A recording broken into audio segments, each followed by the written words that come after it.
Mapagpalang araw po sa bawat isa sa ating pagpapatuloy na pag-aaral sa aklat ng Hebreo. Ay nais kong saglit na balikan ang ating mga natutunan sa nakaraan sa ating tinalakay sa Kabanata 6, talatang 13 hanggat 20, at pagkatapos ay tinuloy natin sa Kabanata 7 hanggang sa huling talata nito. Ginagawa natin ang bagay na ito upang makita natin ang koneksyon ng ating ginagawa. Ang aking pagtuturo sa inyo ay nakasalalay pa rin sa konteksto nito. Hindi po ito yung mensahe na huhugot lang tayo ng bahagi at pagkatapos ay bibigyan natin ng paliwanag na minsan ay wala na doon sa konteksto. So yan po ay isang bagay na napakahalaga sa ating ginagawa. Ang naging tema natin sa nakaraan ay further benefits from our High Priest, the Lord Jesus Christ. Further benefits from our High Priest, the Lord Jesus Christ. At mula sa Kabanata 6, talatang 13 hanggang 20, ay nakita natin yung katiyakan ng mga pangako ng Diyos. The certainty of God's promise. The certainty of God's promise. Sa chapter 7 verses 1 to 10, Melchizedek, the pattern or order of Christ's priesthood is greater than Abraham or Levi. Ulitin ko, Melchizedek, the pattern or order of Christ's priesthood is greater than Abraham or Levi. Sa chapter 7 verse 11 to 15, the priesthood that brings perfection is of Christ. The priesthood that brings perfection is of Christ. At sa chapter 7, verse 16 to 19, the power of this priesthood through us and our duty. The power of this priesthood through us and our duty. Sa huling bahagi, chapter 7, 20 to 28, ay many other truths. Many other truths. At ngayon nga sa ating ikasyam na mensahe ay buuin natin ang ikawalong kabanata talatang 1 hanggang 13. Our ninth message is from chapter 8, beginning verse 1 to 13. Basahin ko po sa atin, sundan po ninyo kung meron po kayong mga Biblia. Ganito po ang sabi. Now the main point of what we are saying is this. We do have a high priest who sat down at the right hand of the throne of the majesty in heaven, and who serves in the sanctuary, the true tabernacle set up by the Lord, not by mere human being. Every high priest is appointed to offer both gifts and sacrifices, and so it was necessary for this one also to have something to offer. If he were on earth, he would not be a priest, for there are already priests who offer gifts prescribed by the law. They serve at a sanctuary that is a copy and shadow of what is in heaven. This is why Moses was warned when he was about to build the tabernacle. See to it that you make everything according to the pattern shown you on the mountain. But in fact, the ministry Jesus has received is superior to theirs, as the covenant of which he is the mediator is superior to the old one, since the new covenant is established on better promises. For if there had been nothing wrong with that first covenant, no place would have been sought for another. But God found fault with the people and said, the days are coming, declares the Lord, when I will make a new covenant with the people of Israel and with the people of Judah. It will not be like the covenant I made with the ancestors when I took them by the hand to lead them out of Egypt, because they did not remain faithful to my covenant, and I turned away from them, declares the Lord. This is the covenant I will establish with the people of Israel after that time, declares the Lord. I will put my laws in their mind and write them on their hearts. I will be their God, and they will be my people. No longer will they teach their neighbor or say to one another, know the Lord, because they will all know me, from the least of them to the greatest. For I will forgive their wickedness and will remember their sins no more. By calling this covenant new, he has made the first one obsolete, and what is obsolete and outdated will soon disappear. Purihin po ang Diyos sa pagkabasa ng kanyang mga salita. Ang nakita ko na magandang pamagat sa mensaheng ito ay ito. Our High Priest Jesus installed or established the new covenant in heaven. Ulitin ko, our High Priest Jesus installed or established the new covenant in heaven. At ito po ang apat na bahagi o apat na punto na nakita ko sa kabuuan ng kabanatang ito. Number 1, verses 1 and 2, our high priest is heavenly. Our high priest is heavenly.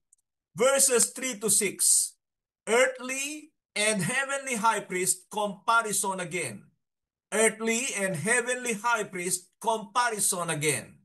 Verses 7 to 9, about the old and new covenant. About the old and new covenant. Verses 10 to 13, the significant advantages of the promised new covenant. The significant advantages of the promised new covenant. Obserbahan natin ang kabanatang ito at makikita natin na ito ay nakafocus na sa tipan ng Diyos. At alam ba ninyo na ang aklat na ito ang pinakamalinaw na nagpapaliwanag tungkol sa New Covenant sapagkat ang layunin ng sumulat dito para dito nga sa mga Hudyong ito ay ipakita sa kanila kung ano ang tipan ni Kristo sa kanyang mga pinili na sana ay huwag nilang bitawan sa kabila ng kanilang mga pinagdadaanan. Mas malinaw at mas maraming ibinigay na pagpapaliwanag dito tungkol sa New Covenant ang author kaysa sa Romans. At nais ko namang sabihin sa inyo na sa aklat ng mga gawa ang magandang halimbawa, demonstration ng pagpasok at ng nasa New Covenant. At nais ko ibigay sa inyo ang kahigitan ng New Covenant sa Old Covenant. Mahalaga na makita natin ito sapagkat marami nga ay pinagalo-halo ang Old and New Covenant. Sabi ko sa nakaraan, hindi yan pupwede sapagkat yan ay parang pandaraya. Pero hindi natin madadaya ang Diyos, kundi dinadaya natin ang ating mga sarili dahil sa kakulangan ng pangunawa sa bagay na ito. So nakita natin ang kahigitan ng New Covenant sa lahat ng aspeto. Halimbawa, ang tungkol sa mga batas. Ang batas ng Mosaic Covenant ay ang mga batas ng Diyos na ibinigay sa pamamagitan ni Moises. Samantala, ang mga batas ng New Covenant ay mga batas ng Diyos na ibinigay naman sa pamamagitan ni Kristo. At yan ang curriculum ng Great Commission sapagkat sinabi ng Panginoon, go therefore and make disciples of all nations, baptizing them in the name of the Father, the Son, and the Holy Spirit, and teaching them to obey all that I have commanded you. Lagi kong sinasabi na yan dapat ang pangunahing itinuturo sa lahat ng pumasok sa kaharian ng Diyos, mga na-born again, na nagtataglay ng Espiritu ng Diyos sapagkat hindi maisa sa buhay ng sino mang walang Espiritu ng Diyos ang mga batas ni Kristo. At yan ang dahilan kaya marami ay hindi ito pinagkakaabalahan sapagkat sinasabi marahil nila na ito ay napakataas na standard. Pangalawa ay ang tagapagbigay nga ng kautusan. Sa old ay si Moises at dito sa bago ay ang Panginoong Jesucristo. Siya ang mensahero ng New Covenant, samantala sa Hebrews chapter 1 verse 1 ay makikita natin na tinutukoy na napakaraming mensahero ng Diyos sa lumang tipan. Isa pa sa kaibahan nito ay tungkol sa handog. Doon sa Old Covenant ay mga hayop ang inihahandog at yun ay kinuha ng Panginoon. Siya ang kordero ng Diyos na nag-aalis sa kasalanan ng sanlibutan at inihandog niya ang kanyang sarili, lalo na ang kanyang dugo. Magkaiba rin ang destinasyon ng dalawang ito. Ang Old Covenant ay sa Promised Land sa Kanaan o ang Israel sa kasalukuyan. Samantala, sa atin, ang destinasyon natin ay walang iba kundi ang langit at pagkatapos ay ang bagong kaharian na itatatag ng Diyos o maglalagay siya ng bagong lupa na siyang tahanan ng mga maliligtas. Makikita rin natin na iba ang pangako ng Old Covenant sa New Covenant. Ang mga pangako sa mga Israelita ay mga temporaryong bagay para sa kanilang pamumuhay sa mundong ito. Samantala sa atin ngayon ay mga pangwalang hanggan. Mamaya ay makikita natin yung sinabi sa chapter 8 verse 6 na better promises. At pagdating natin sa chapter 11 ay sasabihin sa atin ng author na nangamatay ang mga mananampalataya na hindi nila nakamta ng kanilang gantimpala sa mundong ito sapagkat merong inihanda ang Diyos na higit na mainam para sa kanila. Isa pa na kaibahan ay ang mga mamamayan ng kaharian ng Diyos o kaya ng kasali sa New Covenant ay mga mananampalataya na tinatawag ding Body of Christ o kaya ay ang Iglesia. Samantalang ang Old ay mga Israelita, mga lahi ni Abraham. Nakita rin natin ang katotohanan na magkaiba ang pagkasaserdote. Ang isa ay sa mga Levita at dito sa Panginoong Jesucristo ay siya ang ating punong saserdote. Siya na rin ang tagapamagitan. At diyan ay makikita natin na tinutumbasan ng Panginoon ng lahat ng kinasangkapan ng Diyos sa lumang tipan.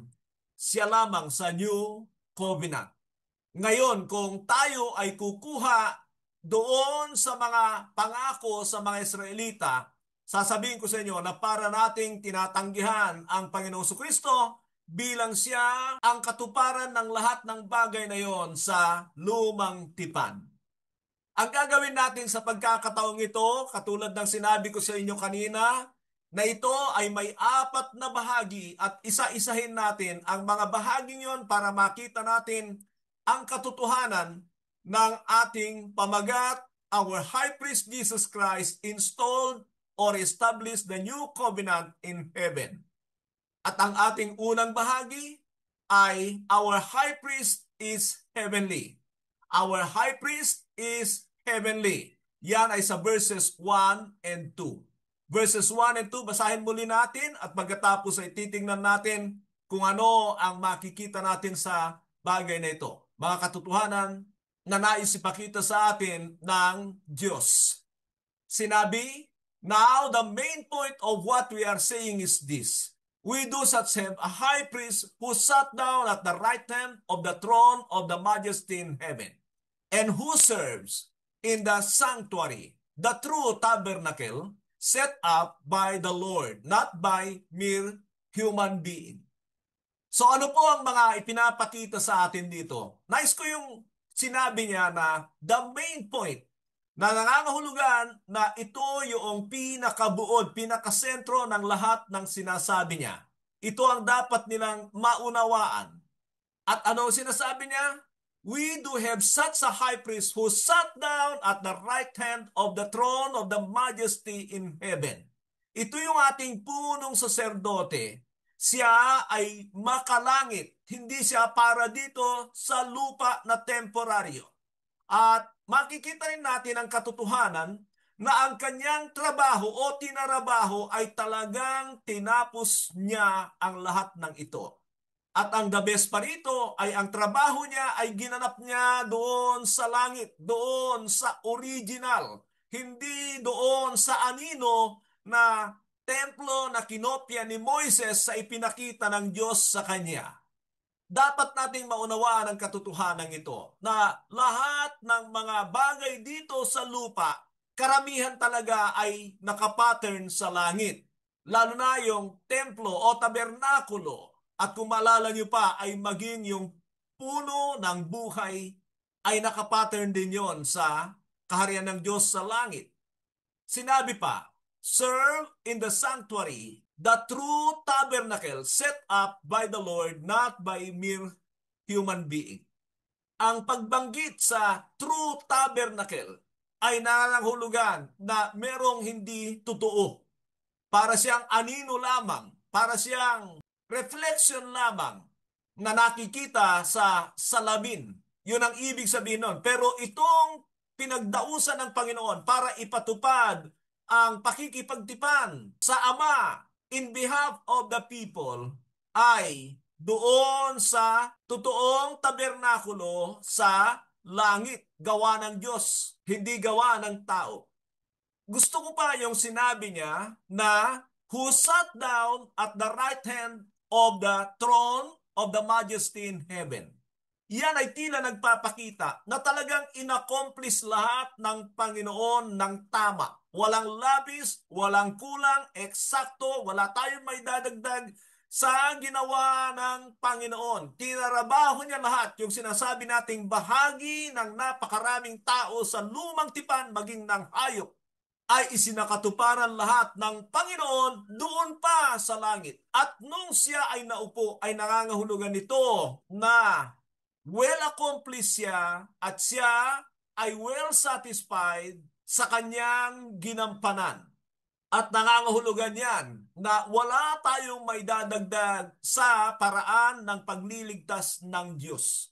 Pero nais ko rin sabihin na hindi nangangahulugan na wala na tayong gagawin sapagkat yan ay malinaw na makikita natin na itinuturo ng banal na kasulatan. Marami kasi ay umaangkin doon sa tinapos ng Panginoon na buong-buong pagliligtas. At ang problema nila ay inaalis nila ang obligasyon ng tao para ipakita ang pananampalataya sa ginawa ng Panginoon.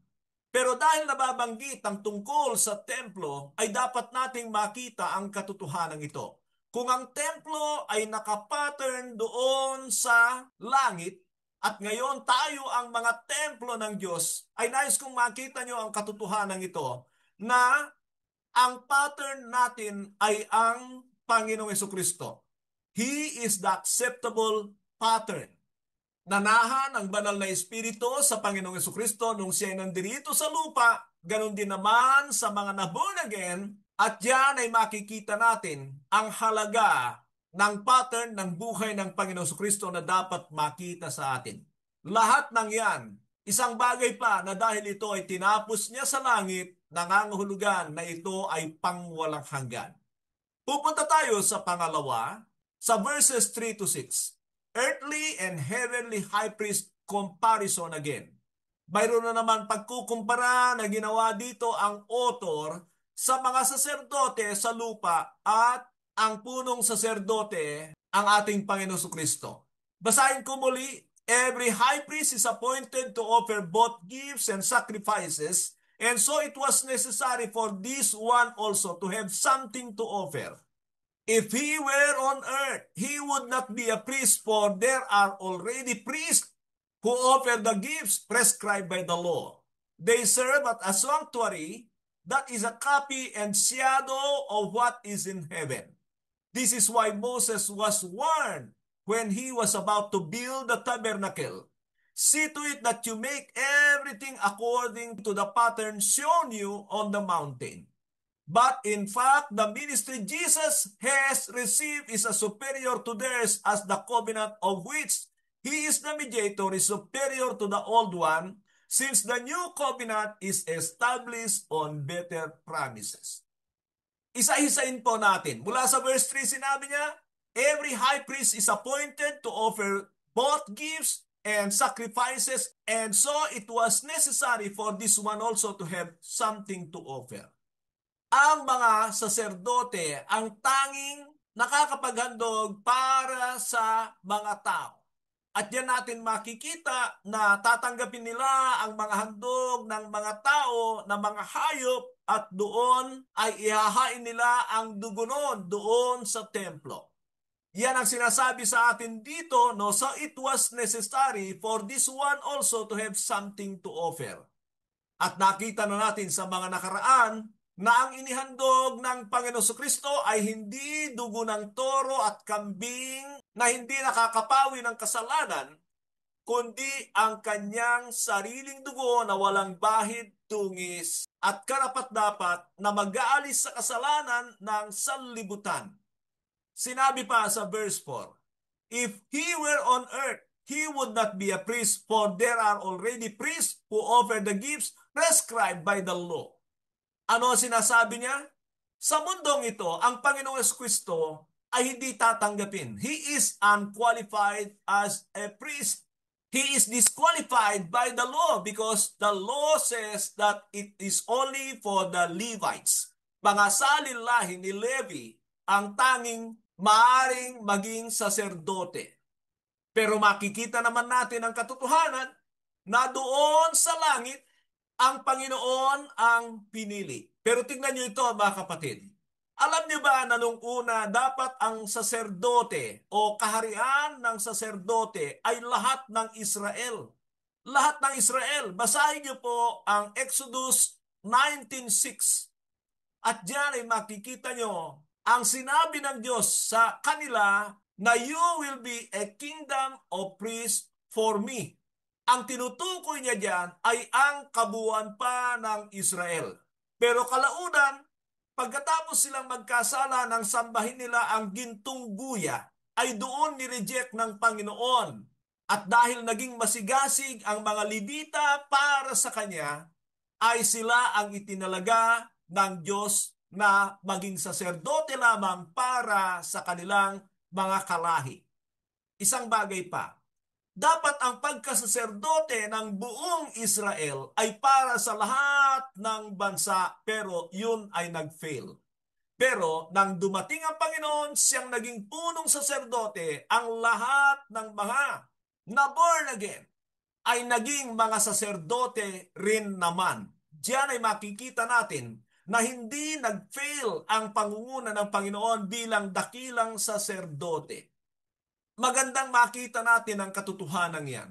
Kung nag-fail yun kay Levi, sa Panginoon ay hindi. Pero meron akong naisitanong sa iyo. Pag binasa nyo ang Revelation 1:6, ay makikita nyo na tinatawag tayong kingdom and priest. Kingdom and priest. Ang Israel ay kingdom of priest. Ang mga mananampalataya sa Revelation 1:6 ay tinatawag na kingdom and priest. Pinagaharian na at saserdote pa. At kung babasahin niyo, ay sinabi niya to serve our God. To serve our God.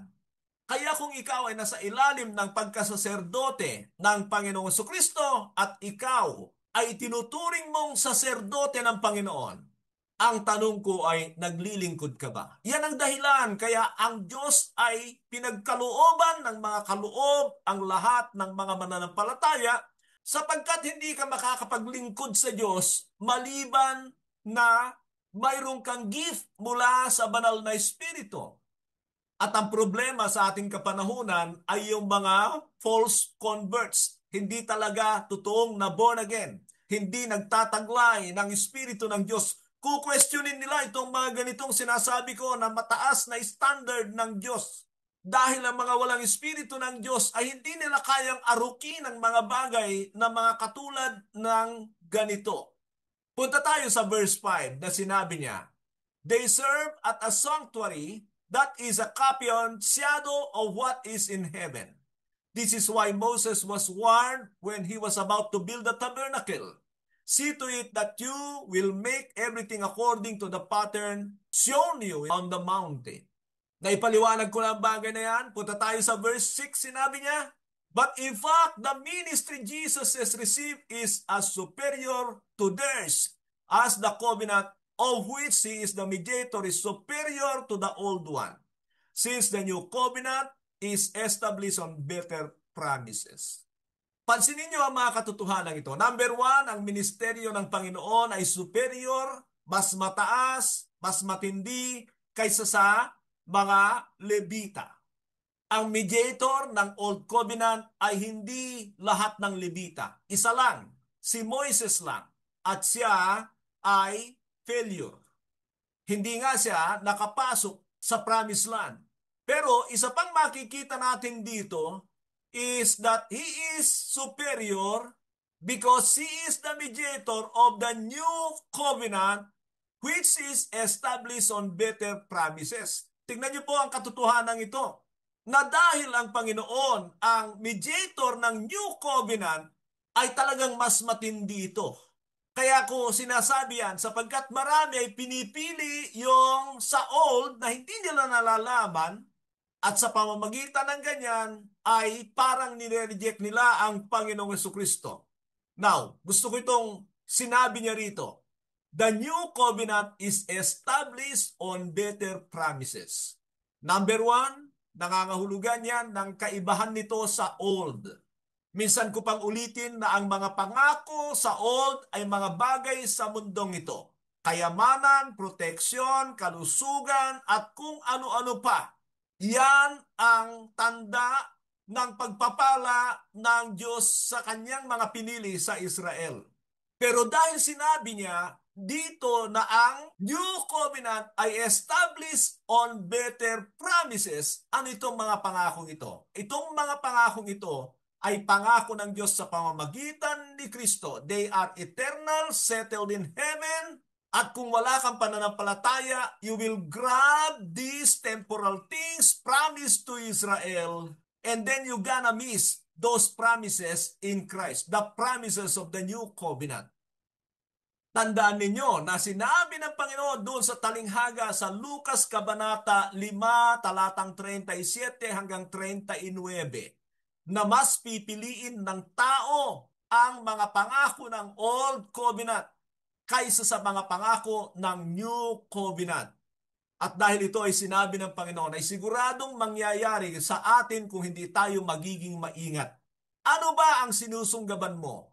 Ano ba ang ninanais mo sa iyong buhay? Ano ba ang mga kahilingan mo? Ano ang mga wishes mo sa buhay? Ito bang mga bagay na ito na ipinangako sa Israel? Mga temporaryong bagay? Parang nakikita ko ang iniisip ng marami na gusto nila ay pareho. Gusto nila kay Kristo, gusto nila ay yung mga pangako ng Diyos sa pamamagitan ni Moises. Pero ang bagay na yan ay hindi po pwede.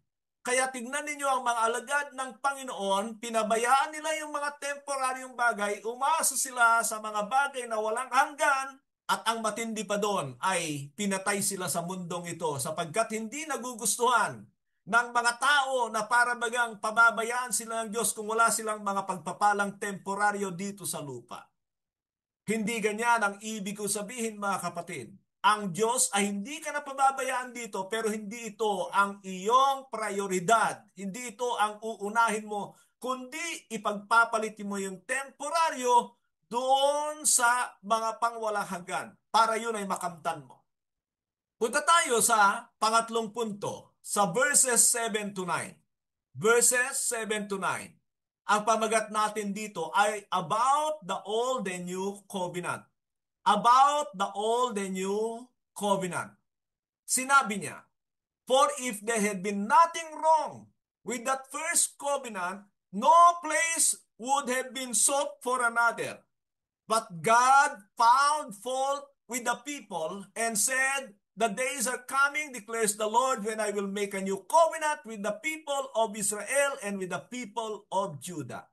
It will not be like the covenant I made with the ancestors when I took them by the hand to lead them out of Egypt, because they did not remain faithful to my covenant, and I turned away from them, declares the Lord. Sa bahaging ito ay makikita natin na nagbago na ng focus ang nagtuturo. Ito ay nakafocus na tungkol sa pagpapalit ng old sa new covenant. Amen ba kayo dyan? Payag ba kayo dyan? Parang ang sinasabi ko sa inyo rito, pag ikaw ba ay nagbibihis, yung suot mo na damit nandun pa rin sa loob, pinatungan mo lang? Hindi. Pag ikaw ay nagbihis, nangangahulugan yan na inalis mo yung dati mong damit at ngayon ay sinuot mo yung bago. Ganyan ang Old and New Covenant. Sinasabi ko yan sapagkat marahil ay marami ang magsasabi, pwede ba dalawa na lang? Pagka para sa aking pakinabang, doon ako sa old. Pagka sa bago, doon ako sa bago. Ganyan tayo, kamandaraya sa ating sarili. Hindi po pwede yan dahil pinalitan nga. At bakit pinalitan? Sabi ng verse 7, for if there had been nothing wrong with the first covenant, no place would have been sought for another. Una ay sinasabi niya, meron daw problema, dispalinghado para sa tao yung old covenant. Bakit ko sinabing para sa tao? Sapagkat iyan ay gawa ng Diyos. Ang old covenant ay walang problema. Ang problema ay sa tao at yan ang sinasabi niya sa verse 8. Sinabi niya, but God found fault with the people and said, so saan niya nakita ang kakulangan? Sa mga tao. Ano ang ibig niya sabihin? Yung mga provision ng Old Covenant hindi na ikasakatuparan ng mga Hudyo. Bagsak sila. Hindi sila umubra doon. And so dahil dyan ay paulit-ulit sila na nakakaranas ng pagpalo ng Diyos. At sinabi nga ng Galatians 3:10 na sumpa ang aabutan ng taong umaasa doon sa mga kautusan. Yan ang provision ng Old Covenant. At mula dyan ay nangako ang Diyos. At ang pangakong yan ay makikita natin sa Jeremiah 31:31 to 34. Eksakto na yun ang sinasabi ng author dito nang ipangako ng Diyos sa mga taga-Huda ang tungkol sa New Covenant. Sinabi ko yung taga-Huda sapagkat sa panahon na yan, wala na ang Israel. Napunta na sila sa Assyria. Nabilanggo na sila doon. They already became prisoners of war. At after more than 100 years, narito ang Huda ay hindi na kayang pagtiisan ng Diyos. Sapagkat nire-reject nila ang salita ng Diyos, hindi sila sumusunod.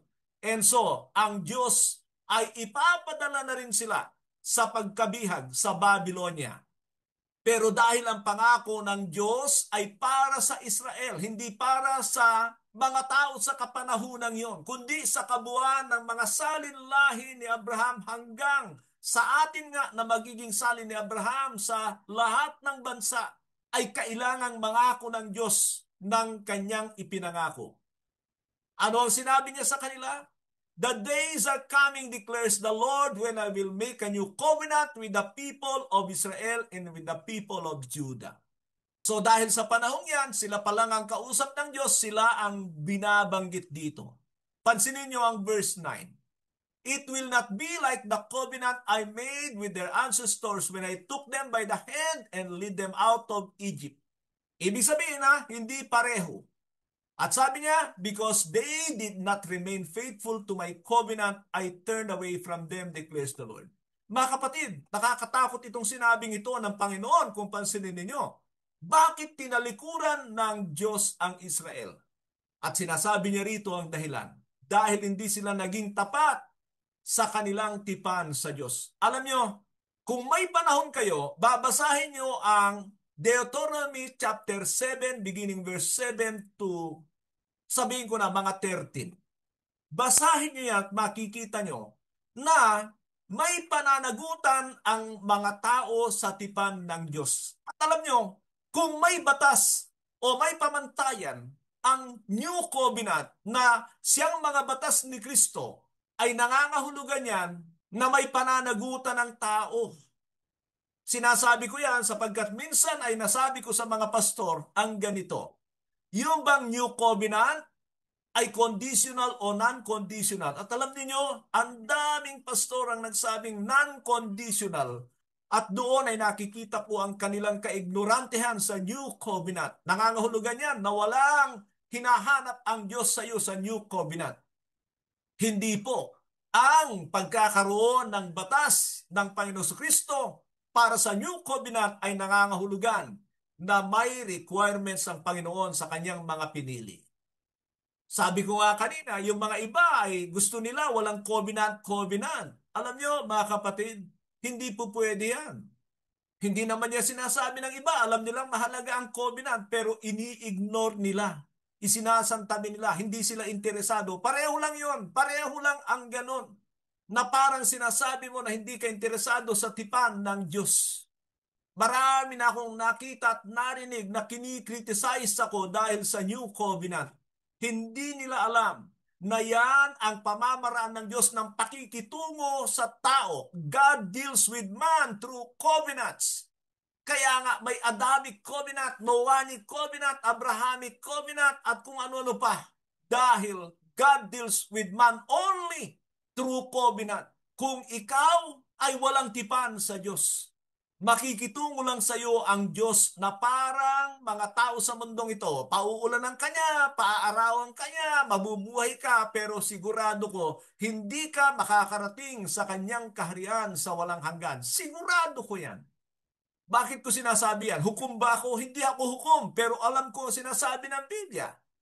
Because God deals with man only through covenant. And those promises of eternal life is a promise of the new covenant. At kung ikaw ay walang tipan sa Diyos, hindi ka magmamana ng kanyang mga pangako.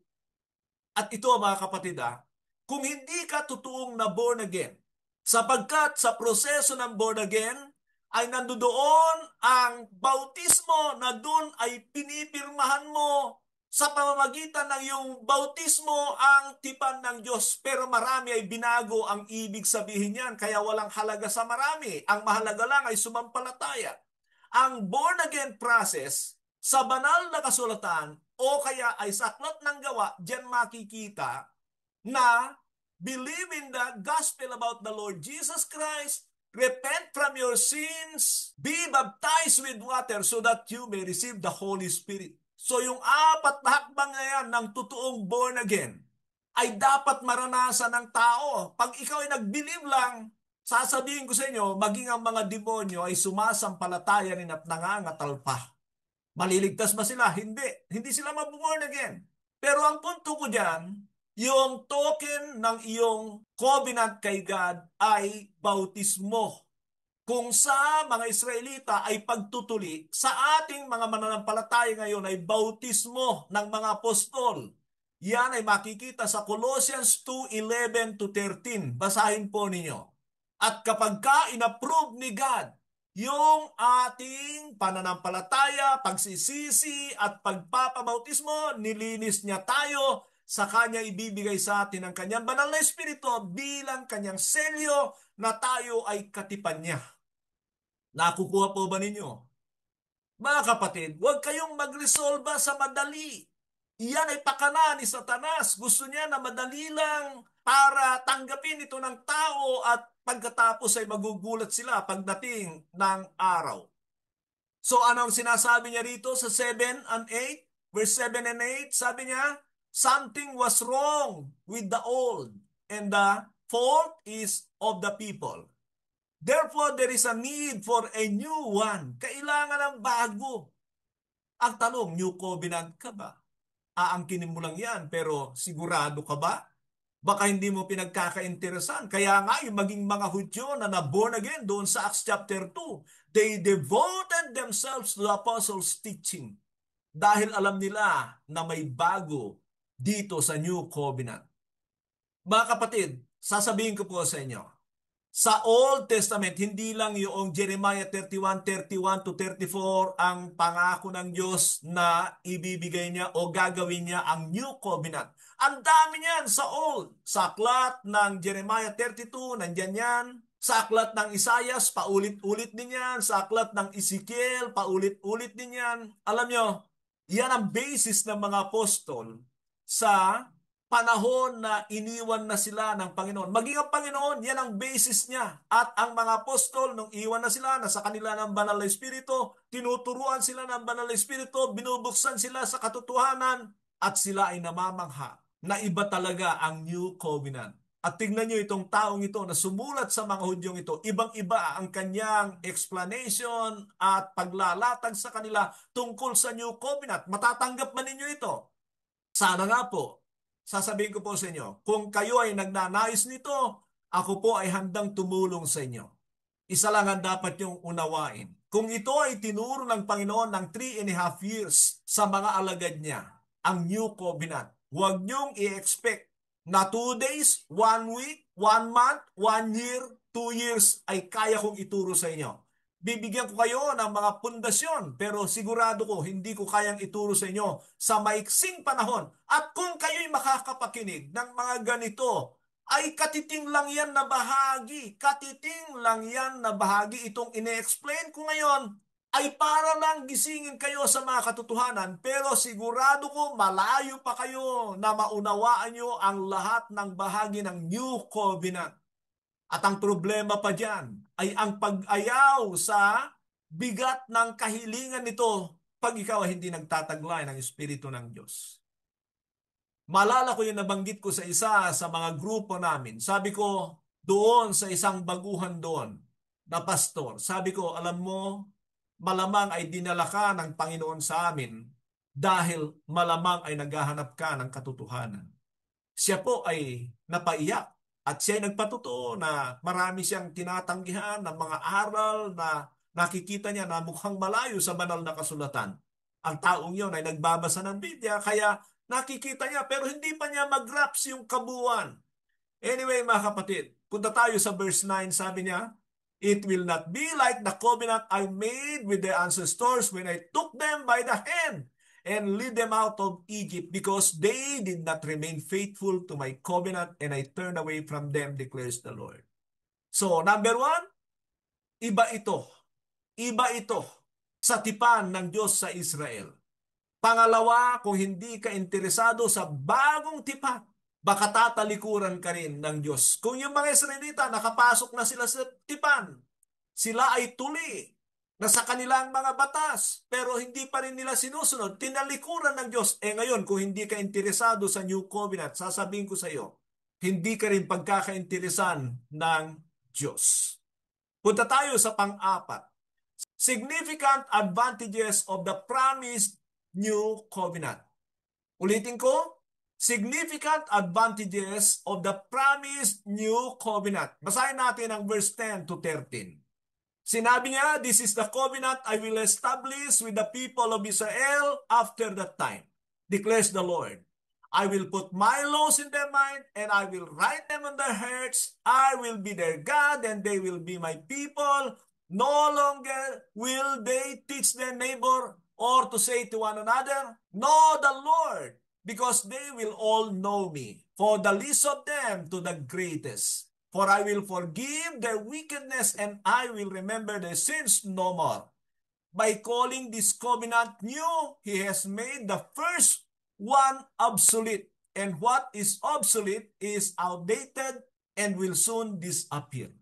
Daming katotohanan dito, mga kapatid, pero unang bagay na nais kong pansinin natin ay yung salita ng Diyos dito na I will, I will, I will, I will.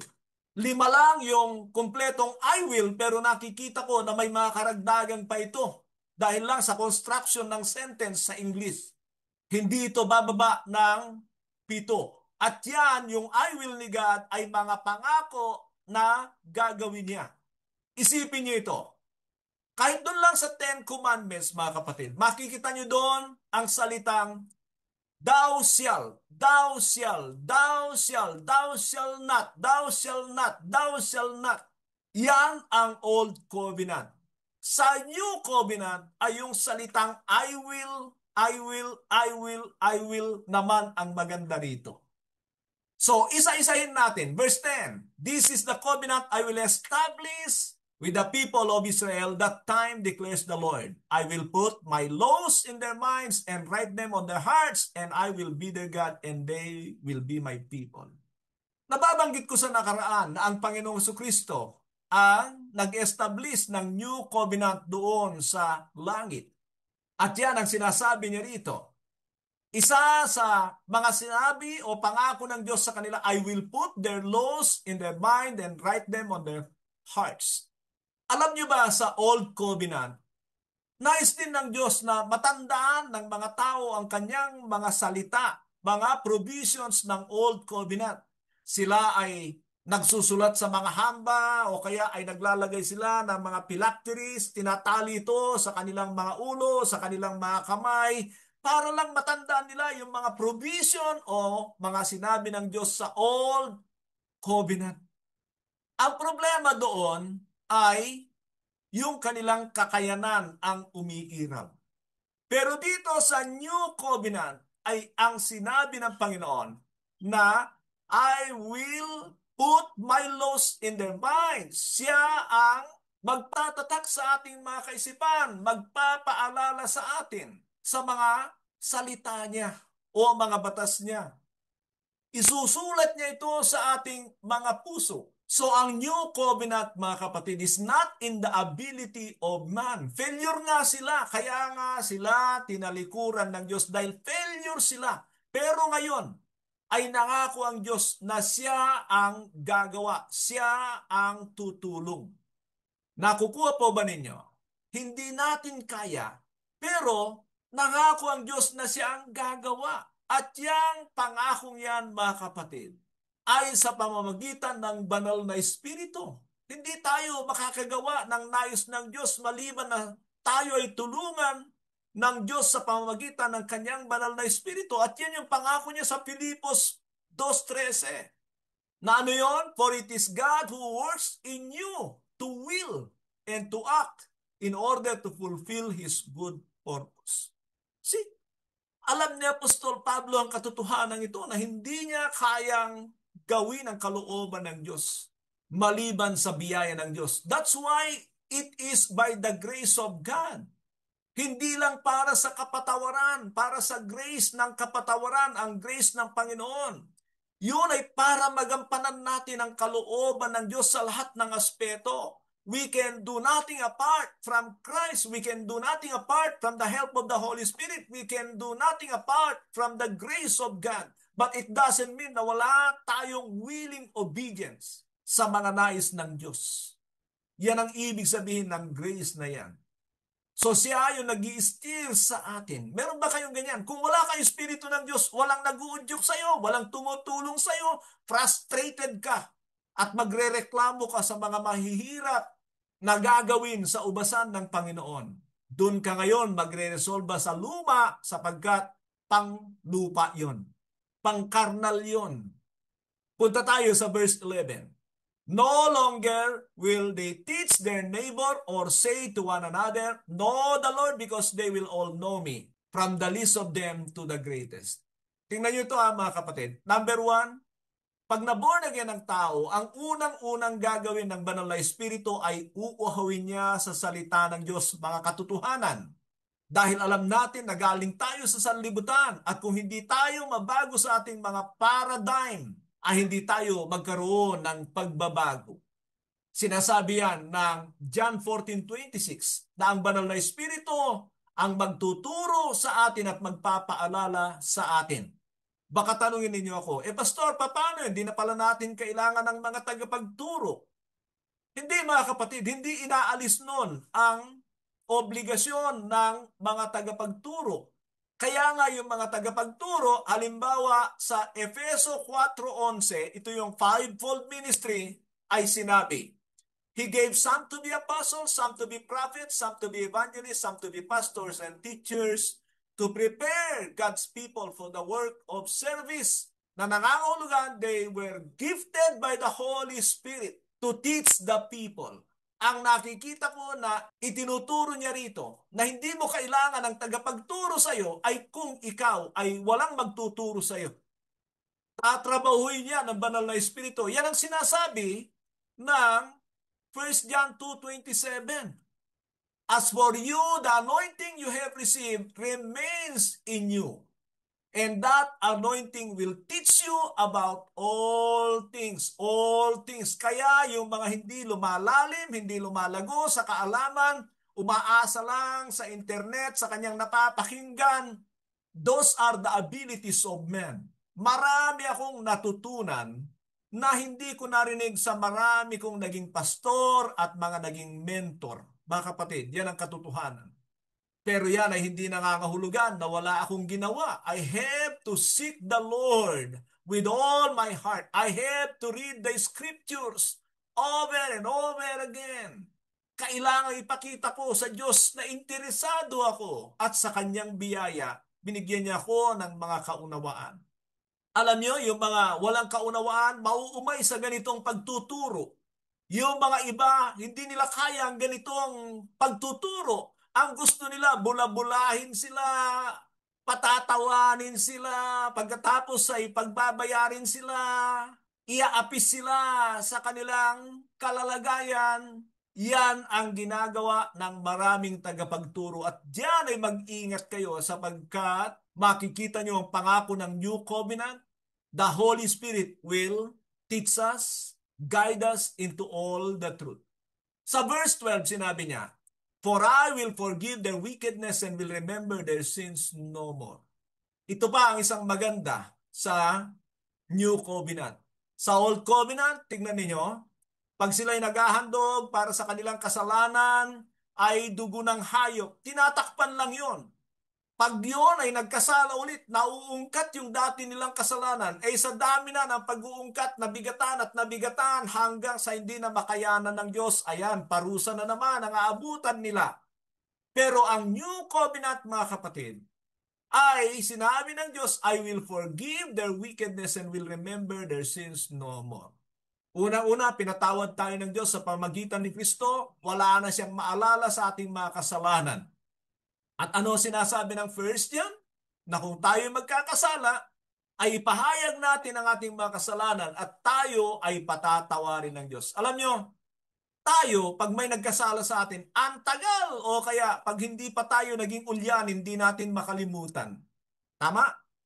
Pero ang Diyos, may abilidad siya na kung gusto niyang kalimutan ang isang bagay, malilimutan niya. Kaya sana huwag pa ulit-ulit ang kasalanan. Yan ang nakita natin sa Hebrews chapter 6. Dahil sa pamamagitan nun ay ipinapaalala natin sa Diyos ang ating mga pagkakasala. So tingnan nyo ang New Covenant.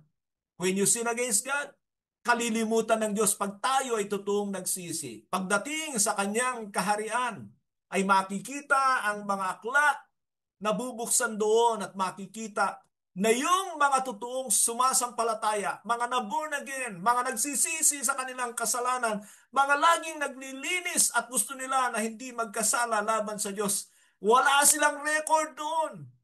Pero pag ikaw ay relihiyoso at binuksan ng Diyos ang kanyang aklat sa langit, sasabihin niya, "Lumayo ka sa akin, dami mong kasalanan.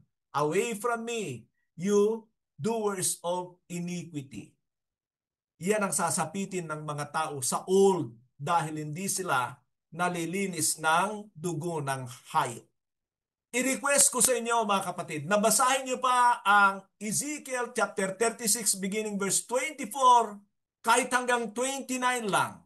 24 to 29. At makikita niyo diyan yung mga marami pang pangako ng Diyos. Basahin niyo ulit yung mga salitang I will, I will, I will, I will, I will, I will, I will. That is the new covenant. It is God who worked in us and through us to accomplish His purpose. Punta tayo sa verse 13. Ang ating last verse, sinabi niya, "By calling this covenant new, He has made the first one obsolete. And what is obsolete and outdated will soon disappear." Papaliwanag ko po ito para maunawaan ninyo. Number one, nang dumating na ang New Covenant, at yan ay nangyari sa Acts chapter 2, pagbaba ng Banal na Espiritu, approved na ang New Covenant. At nangangahulugan yan na immediate termination of the old. Kaya yung mga na-convert doon, mga Hudyo, una sa lahat, na-terminate yung Old Covenant, na-establish ang New Covenant. Yun ay ginawa ng Panginoon sa langit. At para patibayin ito, malaman ng tao na tanggap na ng Ama ang New Covenant, ay pinadala niya ang Banal na Espiritu na siyang selyo ng mga mananampalataya. So, huwag mong gamitin ang mga provision ng old. Expired yan. Pag ikaw nga ay nagmaneho ng expired ang lisensya mo o kaya ay rehistro ng sasakyan, pag ikaw ay nahuli, problemadong malaki ang aabutin. At kung yan naman ay pagkain, pag yan ay expired, hindi na dapat kakainin. Ang problema nitong Old Covenant, 2,000 years ago, expired na yan. Hindi na lang laso ng abutin mo dyan. Sapagkat yan ay sa tingin ko kung pagkain ay alikabok na. Hindi na pwedeng kainin. Bakit bumabalik ka dyan? Now, meron siyang sinabi rito, and what is obsolete and outdated will soon disappear. Ano ibig niya sabihin? Soon, nang sabihin ito ng sumulat, ang templo sa Jerusalem ay hindi pa nagigiba. At kapag ka nagiba na yun, wala nang gagawing paghahandog hanggang sa ngayon. Ang problema ng marami sa ngayon ay pilit itinatayo ang templo daw. Dahil sa papasok doon yung Antikristo. Mga kapatid, baka ang espiritu ng Antikristo ay matagal nang nakapasok sa templo ng Diyos sa mga tao na tumatalikod sa pananampalataya. Yan ang ibig sabihin niyan. Pero ang punto ko rito, that is the time when the outdated was destroyed, disappeared, when the temple is gone. Kaya maging maingat tayo na ipilit natin ang pananahan sa Old Covenant, baka madisgrasya ka dyan. Pagpalain nawa ng ating dakilang Ama ang ating mga natutunan dito sa chapter 8 ng Hebrews. At naway magpasya kayo na makapasok sa bagong tipan ng Diyos sa sangkatauhan. Magandang araw po. Sumagana sa atin ang biyaya ng ating dakilang Ama at Diyos. Amen.